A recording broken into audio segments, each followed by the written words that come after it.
Hello friends, welcome to TrendTechGuide. Today I'll show you how to clear cookies from Firefox. If you are new to our channel, don't forget to subscribe for more informative contents. So let's start. First of all, you can see I'm here in Firefox. Now, on the top right, you'll find these three lines. Click on it and go to Setting. Over here on Setting, you'll find this many options. Over here, you'll find this magnifying glass as well. Click on it and search for cookies. And scroll down a bit, and over here you'll find these cookies and site data.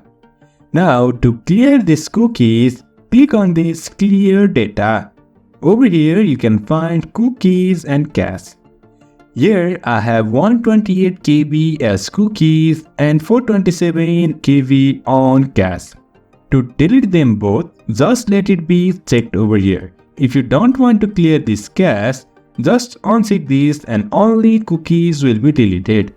After that, click on this clear. And now clear now. So that's it. So in this way we can clear cookies on Firefox.